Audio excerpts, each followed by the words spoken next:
Se lo puede poner otra vez.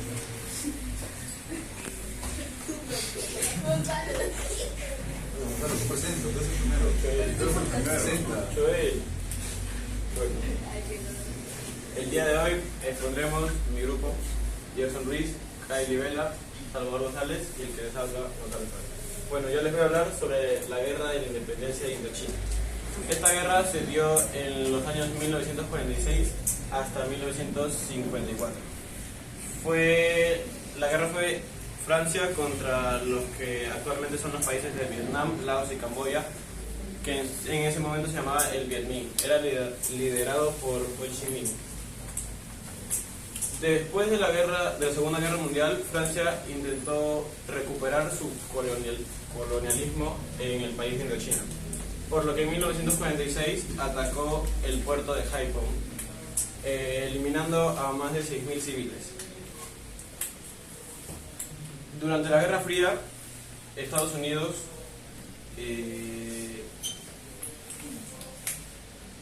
trataba de que no se globalice el comunismo, o que no gane el comunismo, por lo que apoyó a Francia. Pero la selva de Indochina ya había sido bien ordenada por el Viet Minh, por lo cual ganó el Viet Minh. En 1954 fue derrotado Francia en la batalla de Dien Bien Phu, y después de esto se dio la conferencia de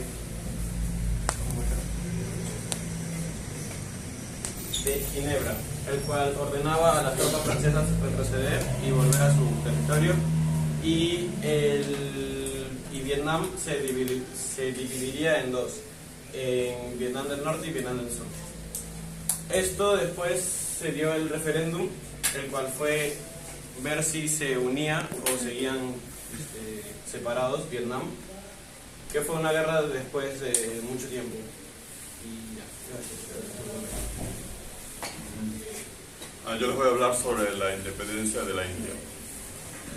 Antes de la colonización, toda la región de la India estaba dividida entre varios reinos. A esto era un régimen mongol, que estos reinos hasta cierto punto vivían pacíficamente, hasta que en 1600 llegaron los primeros, llega esta colonia, llega esta flota británica a intentar colonizar el país, pero antes tenían que derrotar a los franceses y a los españoles, así ganando la victoria en Cleys y Plassey. Con ya establecidos, los británicos empiezan a colonizar estos varios reinos, ¿no? Hasta que en 1858 llegan a una soberanía total. Esto los indios aún no lo sabían, no sabían que estaban siendo colonizados. ¿Por qué?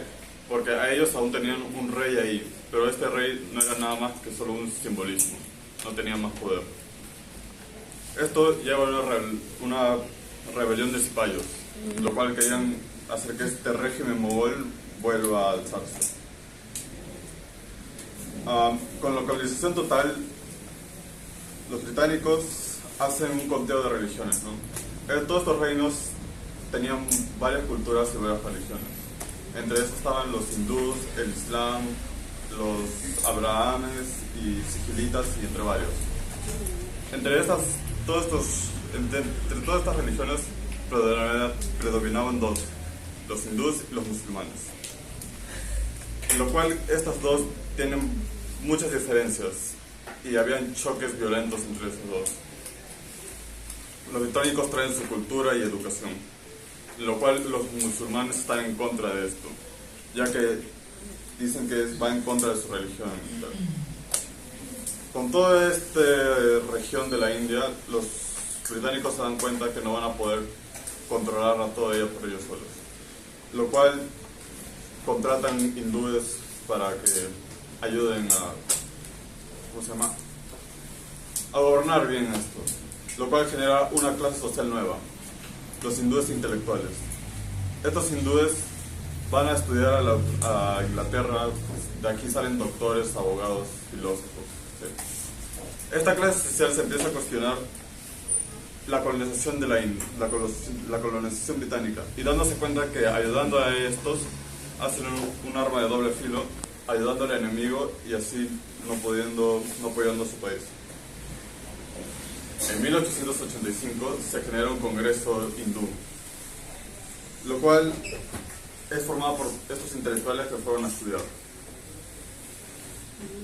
Tiempo después, Gandhi vuelve de Sudáfrica y se une a este congreso, ¿no? Y bueno, los líderes de este congreso llegan a una decisión, que esta colonización debe parar ya, de todas maneras.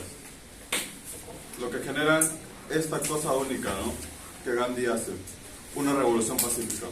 Esta revolución pacífica se divide en tres: las huelgas normales, un acto de no corroboración hacia el gobierno y la desobediencia civil, lo cual esta última ya transgrede las leyes, lo cual hay un ejemplo que es la marcha de la sal que Gandhi lidera, que la sal está prohibida de recolectar y venderla que los indios hagan esto con la sal por los ingleses, lo cual miles de personas marchan y recolectan la sal y la venden. Entre lo cual esto lleva a que los británicos encarcelen a varias personas, incluyendo a Gandhi. Esto genera bastantes manifestaciones violentas, lo cual lleva a los británicos a hacer reformas políticas. Todo esto lleva a que los británicos ya se hagan una idea de que esta independencia solo es cuestión de tiempo. Lo cual, el primer ministro Mountbatten hace un plan Menon, que es dividir la India y Pakistán. Esto genera varias confrontaciones y muertes de varias personas entre las fronteras y desplazamientos masivos de civiles, lo cual causa todo un caos. Y en el 15 de agosto de 1997, finalmente los británicos salen de la India, generando la independencia. Pero todos estos caos y violencia que pasan entre Pakistán y la India hacen que el país se haga una crisis y hagan varios muertos. Muchas gracias. Bueno, a mí me tocó hablar sobre la Revolución Cubana y les voy a leer y exponer al mismo tiempo. La Revolución Cubana fue un conflicto armado que tuvo lugar entre 1953 a 1959, liderado por Fidel Castro y el movimiento 26 de julio. El 26 de... No me empuje porque me... El 26 de julio de 1953, un grupo de rebeldes liderado por Fidel Castro atacó el cuartel Moncada en Santiago de Cuba. Aunque el ataque no tuvo éxito, se consideró el inicio de la lucha armada contra la dictadura de Fulgencio Batista. Tras el fracaso del ataque al Moncada, Castro fue arrestado y encarcelado. Sin embargo, fue liberado en 1955 y se exilió a México, donde reorganizó el movimiento revolucionario. En 1956, Castro y un grupo de guerrilleros, entre otros como Ernesto Che Guevara, regresaron a Cuba. Iniciaron una guerra de guerrillas en las montañas Sierra Maestra. Durante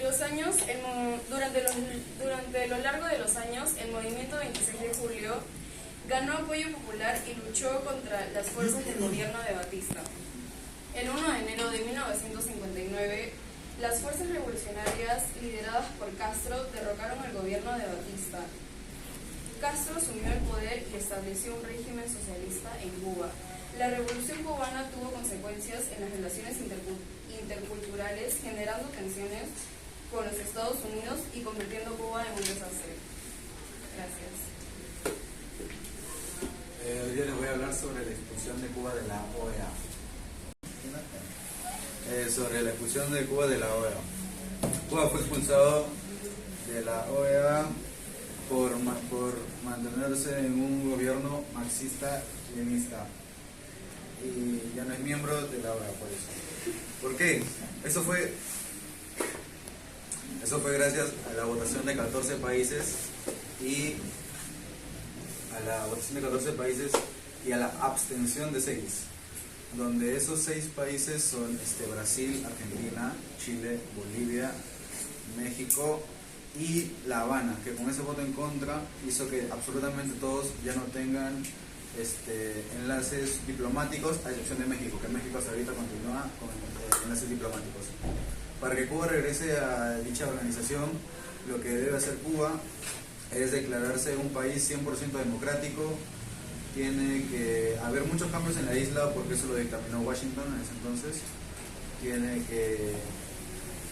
que liberar a presos, tienen que respetar a sus liberadores y a las personas que los ayudaron a ya no pertenecer a eso. Y bueno, como dicen, un país que la democracia sea lo más primordial ahí. Gracias. Bravo.